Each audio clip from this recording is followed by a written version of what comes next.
Saya tidak akan memberi nasihat banyak, tapi saya punya filosofi tentang tenaga kerjaan. Tadi sudah disebut bahwa nilai kerja itu ibadah. Agama manapun pasti setuju kalau orang mendapat rezeki atau mendapat kebutuhannya karena lewat jalan yang halal. Jalan yang halal itu biasanya pilihannya itu ya kerja, terus warisan, terus hibah. Ini penting saya utarakan karena saya nanti akan baca beberapa makalah yang diriwayatkan ulama-ulama top ya, kitabnya Imam Ghazali. Kenapa kita bicara tentang pekerjaan? Harusnya kita ketika dapat rezeki itu asumsi Islam, asumsi kebaikan itu to'amul wahid yakfi is. Jadi makanan jatah orang satu atau rezekinya orang satu itu normalnya bisa dimakan orang dua. Wa to'amusna ini yakfi arba'atan. Normalnya rezekinya orang dua itu bisa dimanfaatkan, bisa mencukupi orang empat. Jadi kekacauan dunia ini dimulai karena jatahnya orang satu menghabiskan jatahnya orang seribu. Jadi gara-gara kerakusan itu terus sistem sosial itu menjadi kacau. Harusnya itu to'amul wahid yakfi ten. To'amusna yakfi arba'atan. Jadi jatah rezekinya orang satu bisa menghidupi orang dua ke atas, jatahnya rezekinya orang dua bisa menghidupi orang empat ke atas.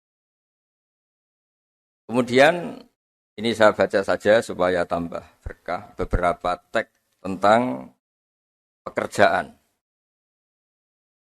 Ini di kitab Ihya di halaman 85 kalau kitab saya tentang keutamaan kerja. Ini dijelaskan inna minadz-dzunubi dzamban la yukaffiruhu illal hammu fi talabil ma'isyah. Jadi bagian diredaksikan minadz-dzunubi dzunubun la yukaffiruha illal hammu fi talabil ma'isyah. Jadi sebagian dosa itu ada dosa yang tidak bisa dihapuskan oleh istighfar, tidak bisa dihapuskan oleh sedekah, tidak bisa dihapuskan oleh misalnya wiridan. Yang bisa menghapuskan dosa itu hanya kalau kita serius atau kepikiran, hammu itu kepikiran mencari maisha, cari rezeki. Jadi sudut pandang itu penting. Jadi kita yang sedang istighosah atau kita yang sedang pengajian atau mungkin kita sedang jadi ustadz, melihat orang mencangkul, orang ke pabrik, orang di aktivitas pekerjaannya itu harus kita lihat bahwa mereka adalah orang-orang yang sejatinya sedang minta ampun sama Allah Subhanahu wa Ta'ala. Karena di sistem pekerjaan itu lahirlah satu variabel atau satu apa saja yang positif. Ada hukum sosial karena ketemu teman yang saling memberi pengalaman. Ada ketergantungan manusia sama hal-hal yang halal. Ini yang paling penting. Ya, banyak orang itu itu karena pekerjaannya. Misalnya orang bisa hidup itu sebetulnya karena makan nasi, minum air itu sesuatu yang halal. Jangan sampai orang bisa berpikir, bisa tenang kalau minum narkoba misalnya. Orang bisa kerja karena digerakkan punya anak kecil, punya ibu yang renta, atau punya keluarga yang membutuhkan.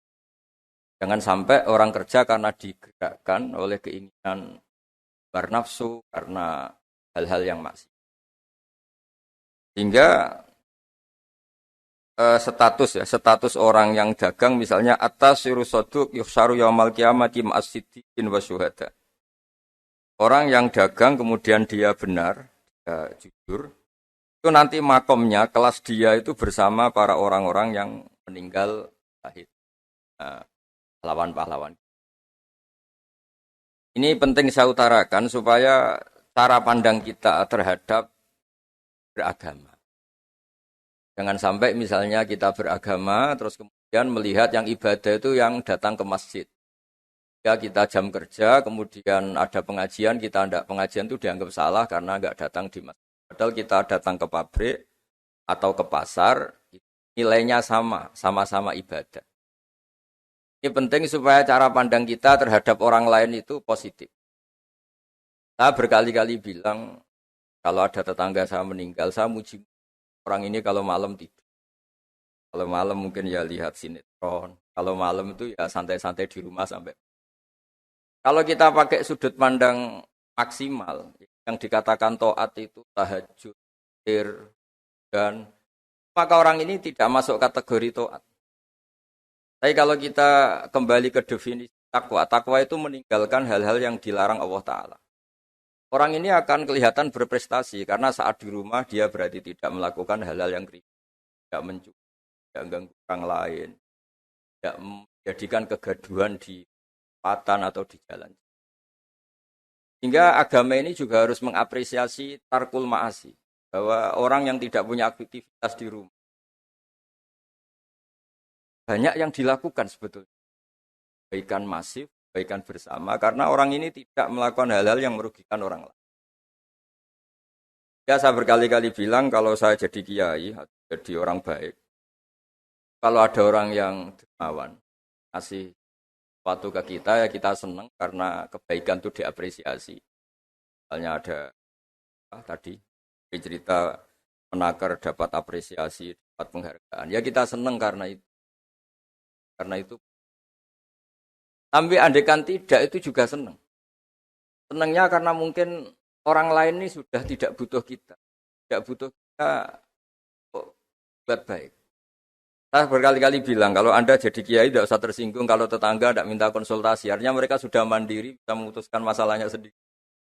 Tapi kalau konsultasi, anggap mereka punya akhlak, tanya kiai. Kalau tidak, ya anggap saja mereka sudah mandiri. Makanya sudut pandang ya dalam Islam, sudut pandang itu penting sekali. Jadi setelah kita baca beberapa hadis, suatu saat Rasulullah itu ngaji di masjid, teras masjid. Dia ngaji, dan ada pemuda dengan cangkulnya, dengan enaknya ngelewati Rasulullah. Ya para sahabat tuh komplain, ini dia ngawur sekali, ada Rasulullah ngaji, tapi tidak ikut ngaji. Malah berlalu saja ke ladangnya. Tapi ketika dengan tanda kutip disalahkan, Rasulullah malah bela pemuda tadi. Pemuda kalau dia kerja karena mencarikan nafkah untuk keluarganya, yang kecil atau yang tua, dan supaya dia tidak minta-minta orang lain. Sudah sunnahku. Jika bentuk sunnah Rasul itu tidak harus orang datang ke pengajian, dan orang ikut fatwa kita, mau itu. Nah, mungkin teman-teman yang sedang bekerja itu tidak lagi mendengarkan ngaji, sudah melakukan isi pengajian. Jadi yang lain baru mendengarkan, yang itu sudah melakukan isi pengajian. Makanya kalau di daerah saya banyak, kenapa kamu tidak datang ngaji? Saya lebih dari ngaji dari Pak Kiai. Kenapa? Pak Kiai kan yang menyarankan supaya kita baik sama orang tua. Saat Pak Kiai pengajian, saya ngurmat orang tua saya di rumah sakit. Tapi kadang-kadang kita pakai ukuran kita sendiri. Yang nggak datang pengajian itu orang jelek karena nggak mau datang. Padahal jangan-jangan yang sedang di rumah itu yang sedang melakukan isi pengajian itu. Ya dia tidak datang karena ngerawat orang tuanya, karena sedang asik dengan istri. Harus disebut bagian dari kebaikan. Nah, dalam kebaikan Islam, Nabi pernah ngendikan, "Wafi ahadikum sedekah." Kamu kumpul dengan istri kamu itu sampai sahabat protes, "Ya Rasulullah, masa ayati ahaduna syahwatahu wa huwa lahu ajrun?" Masa urusan seneng-seneng sama istri dia dapat pahala? Nabi menjawab, "Alaysa law wada'aha fi haramin akana aliwis." Kalau pelampiasan syahwat itu hal yang negatif atau yang haram, dia akan dosa. Ketika meletakkan yang benar, dia juga. Jadi pahala itu segampang itu. Orang asik dengan anaknya, dengan cucunya, bercengkrama di rumah. Ya pahalanya besar, karena saat itu berarti dia tinggalkan maksiat, dia tidak dengan. Nah pekerjaan juga gitu. Mungkin orang lain dapat uang karena transaksi narkoba. Mungkin orang lain dapat uang karena kejahatan. Orang lain dapat uang karena menipu. Orang-orang yang bekerja luar biasa, dapat rezeki. Itu harus kita apresiasi. Ya makam orang-orang ini, makomnya itu nanti kalau meninggal ma'asiddi wasyuhada. Orang-orang punya gelar asid, gelar yang luar biasa dalam khazanah kewalian. Orang-orang yang bekerja itu nanti makomnya seperti itu. Itu adalah inspirasi kita yang luar biasa. Hingga nanti kita tidak melihat orang lain itu, wah, wong kok kedoyan tok, orang orientasinya dunia tok, bekerja terus, ingin kaya raya. Ya wis kan. Kita tidak boleh berpikir. Karena apapun banyaknya harta di tangan orang-orang halal, tangan orang-orang baik, pasti efeknya juga. bisa melahirkan pekerjaan, bisa melahirkan kemanfaatan. Ya Nabi kalau muji pedagang itu, dari 10 rizki itu 9 berkahnya ada di pedagang. Karena kalau pedagang itu kikir, sekikir-kikirnya pedagang, dia harus mengeluarkan uang, bayar supir, bayar satpam, bayar yang ngirim jasanya, dan sebagainya. Ya uang tetap berputar. Tapi sebaik-baiknya Anda kalau tidak dagang, itu mungkin uang ditabung, uang mandek. Ya, potensinya itu ikhtikar. Ikhtikar itu menyimpan. Kalau ngelebihi kota tertentu, larang oleh. Karena saya nekuni keilmuan agama, maka saya hanya cerita bahwa betapa Allah itu ngapresiasi pekerja. Nabi Dawud itu seorang raja, kaya raya. Tapi beliau tidak mau makan illa mingkas biyadi, kecuali hasil kerjanya sendiri.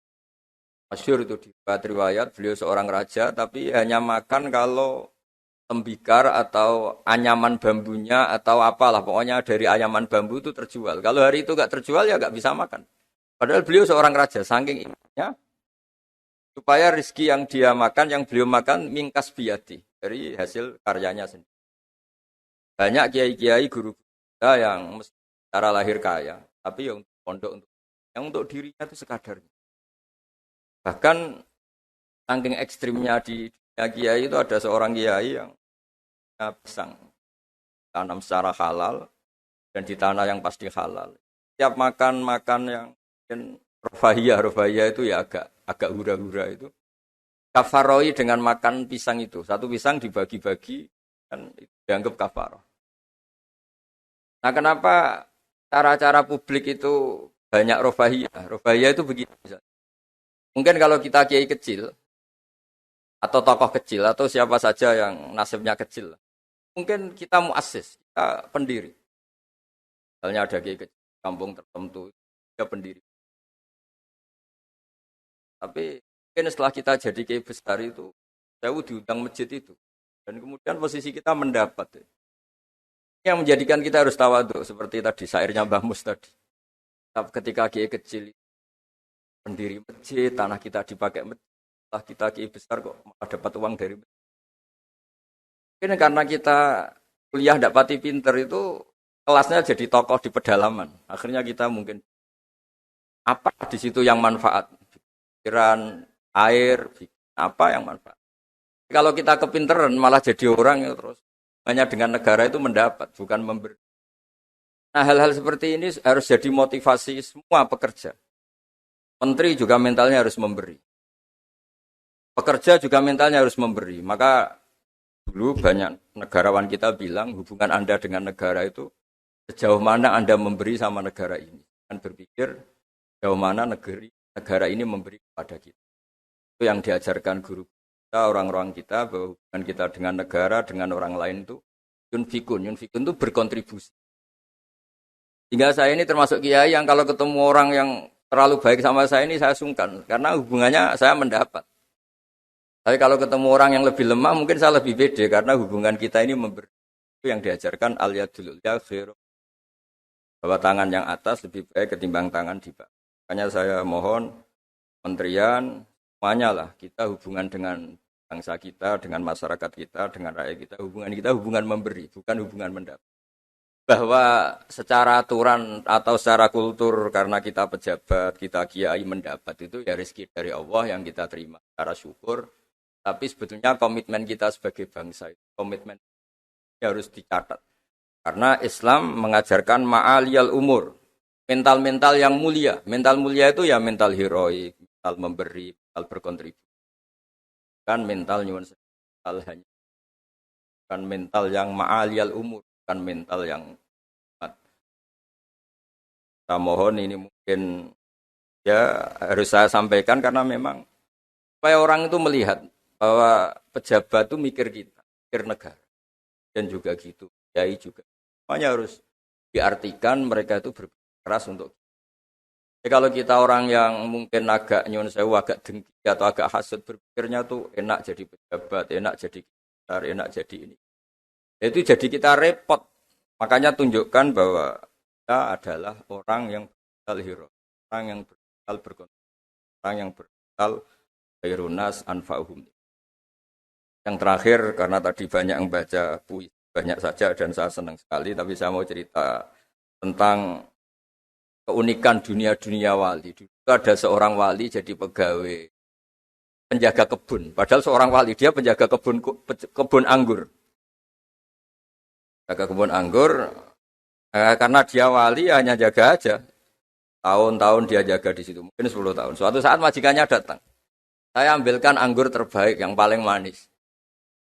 Karena dia agak pengalaman ngambil yang merah merona, yang tidak kehitam-hitam diambil. Ternyata kecut sekali, masam sekali. Majikannya marah-marah. Kamu kerja di sini 10 tahun tidak pengalaman. Harusnya kamu bisa membedakan mana yang manis, mana yang masih masam. Ya saya ini kan kiai, jadi tidak pernah ngambil sesuatu yang tidak hak saya. Nah kira-kira kalau Anda punya karyawan seperti itu tuh bingung apa Anda? Kalau dibilang khianat, tidak pernah khianat, tapi akhirnya nggak bisa disuruh karena nggak pengalaman. Barat Anda punya pembantu, ayo anterin saya tidak bisa nyupir. Mobil nganggur banyak kok tidak bisa nyupir. Saya tidak pernah gasap. Jadi itu memang apa ya? Jadi akhirnya terus majikan tadi, dah kamu jadi guru saya aja, kamu nggak pantas jadi kerja gitu. Terus akhirnya dan ternyata tadi termasuk wali besar yang hazanah wali kerja 10 tahun di kebun sama sekali nggak pernah makan. Suatu saat majikannya datang minta diambilkan anggur terbaik. Dia ngambil sekenanya yang dikira baik, terus ternyata itu kecut sekali, masam sekali. Dia dimarahin karena dia nggak pernah sama sekali itu ngambil. Dia merasa kualitas ya dijaga, amanah dijaga. Tapi komitmen terhadap kebaikan bersama karena ekonomi. Kalau kita bangkrut, yang sakit ya pangan saja, bukan kemenaker saja. Kalau negara ini kolab, yang bingung agak presiden saja. Kita semua salah sebagai bangsa yang bersama ingin khairunnas anfa. Katakan rahmatan. Semuanya enak, semuanya nyaman karena kita semua kenal Bismillahirrahmanirrahim. Ketika menyebut Allah pasti yang maha pengasih dan maha penyayang.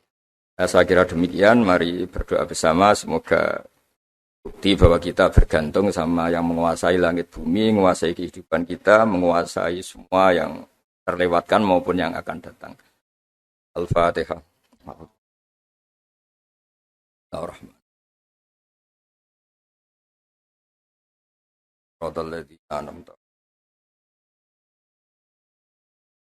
Ahmaduka ya ghafuru ya syakuru masalli wa sallim alal basyirin As'aluka bi anna lakal hamda la ilaha illa anta al-hannan al-mannan ya badi'as samawati wal ardi ya hayyu ya qayyum ya dzal jalali wal ikram antarzuqana ya Allah husnal muamalati fi ma baini waj'alna aminin mutmainin alladzina la khaufun 'alaihim wa lahum waj'al baldatana ya baldatan mutmainnat Ya'tina ya warisku karahotan warzuqna insyirahus sadri laka warzuqna salimin ghanimin wa'afin min kulli bala'id dunya al akhirah Rabbana atina fid dunya hasanah wal akhirati hasanah Sallallahu ala sayyidina Muhammad sallallahu alaihi wa sallam subhana rabbika rabbil izzati amma yasifun wassalamu alal mursalin alhamdulillahi rabbil alamin